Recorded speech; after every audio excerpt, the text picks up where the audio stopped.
নমস্কার সবাইকে, সুমেধা রান্নাঘরের আরও একটা ভিডিওতে সবাইকে স্বাগত। গলার আওয়াজটা শুনে হয়তো বুঝতে পারছেন শরীর খুব একটা ভালো নেই। ছোট থেকে বড় সবাই ভুগছে, তাই সকলে একটু সাবধানে থাকুন আর ভালো থাকুন। আজকে তৈরি করব শেজওয়ান সস। বাড়িতে এই সস তৈরি করে 1 মাস অবধি সংরক্ষণ করে রাখতে পারবেন। বাজার থেকে তো যে কোনো সময় কেনা যায়। বাড়িতে ভেজাল ছাড়া, প্রিজারভেটিভ ছাড়া অবশ্যই একবার এভাবে তৈরি করে দেখুন সসটা। আমি যে প্লেন শুকনো লঙ্কা বাড়িতে ব্যবহার করি সেটা নিয়েছি 1 কাপ মতো। যদি কাশ্মীরি শুকনো লঙ্কা পান অবশ্যই সেটা ব্যবহার করবেন। কাশ্মীরি শুকনো লঙ্কাটা এখন মোটামুটি সব রকমের গ্রসারি স্টোরে পাওয়া যায়, অনলাইনেও কিন্তু পেয়ে যাবেন। আমি এই মুহূর্তে পাইনি বলে আমি নর্মাল শুকনো লঙ্কাটা নিয়েছি আর বীজটাকে ছাড়িয়ে নিচ্ছি, যেহেতু শুকনো লঙ্কাগুলো বেশ ঝাল হয়। কাশ্মীরি লঙ্কাগুলো ঝাল কম হয়, তার জন্য কিন্তু বীজ ছাড়ানোর দরকার নেই বা বীজ বের করার দরকার নেই। শুকনো লঙ্কার বীজগুলোকে বাদ দিয়ে দিয়েছি। এবারে কড়াইতে একটা গ্যাসের ফ্লেমে একটা কড়াই বসিয়েছি, সেখানে আমি নিয়ে নেব জল। ওই 1 কাপ মতো জল নিয়েছি আর জলটাকে গরম করতে দেব। লঙ্কাগুলোকে আমাদের একটু ভাপিয়ে নিতে হবে। যদি ইচ্ছে হয় আধ ঘন্টার জন্য গরম জলে ভিজিয়ে রাখতে পারেন, এই একই কাজ হবে। আমি আপাতত মিনিট 2-3 একটু লঙ্কাগুলোকে ভাপিয়ে নিচ্ছি। ঢাকা দিয়ে দিতে পারেন, মিনিট 2 মতো রেখে দিতে পারেন, গরম জলের মধ্যে ফুটিয়ে নিতে পারেন। খুব বেশিক্ষণ কিন্তু নয়, তাহলে কালারটা নষ্ট হয়ে যাবে। তো মিনিট 2 মতোই একটু ভাপিয়ে নিয়েছি। ভাপানো হয়ে গেলে গ্যাসের ফ্লেমটাকে বন্ধ করে সঙ্গে সঙ্গে কিন্তু জলটাকে ছেঁকে নেব।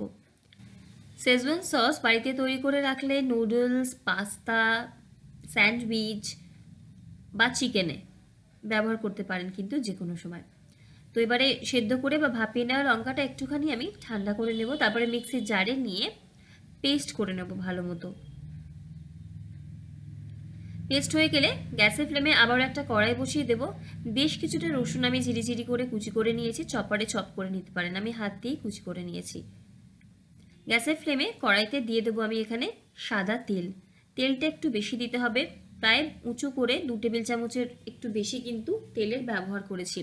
যেহেতু সসটা তৈরি করব, তেলটা কম দিলে সসটা কিন্তু বেশি দিন ভালো থাকবে না। একটু তেল দিয়ে সসটা তৈরি করলে সসটা ভালো থাকবে। তেল গরম হয়ে গেলে 1 কাপ শুকনো লঙ্কার জন্য আমি 1 টেবিল চামচ পরিমাণে দিচ্ছি রসুন কুচি আর 1 চা চামচ মতো দিচ্ছি আদা কুচি। দুটোই আপনারা চপারে চপ করে নিয়ে ব্যবহার করতে পারেন।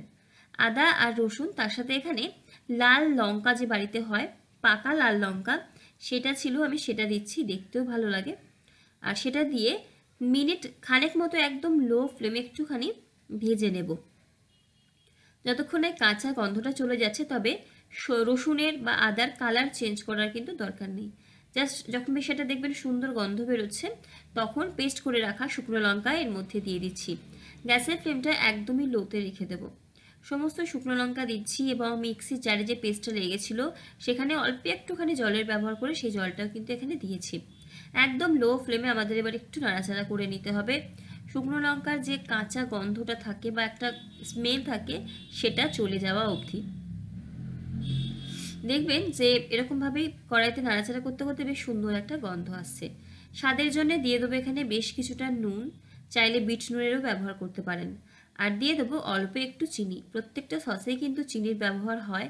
আমি প্রায় হাফ চা চামচের কাছাকাছি চিনির ব্যবহার করছি। ভিনিগার দিয়ে দেবো 1 টেবিল চামচ পরিমাণে। ভিনিগার প্রিজারভেটিভের কাজ করে। ভিনিগার দিলে কিন্তু সসটা প্রায় 1 মাস অবধি ভালো থাকে। পরিমাণে যদি বেশি করেন সেক্ষেত্রে ভিনিগারের মাত্রাটা বাড়িয়ে দেবেন।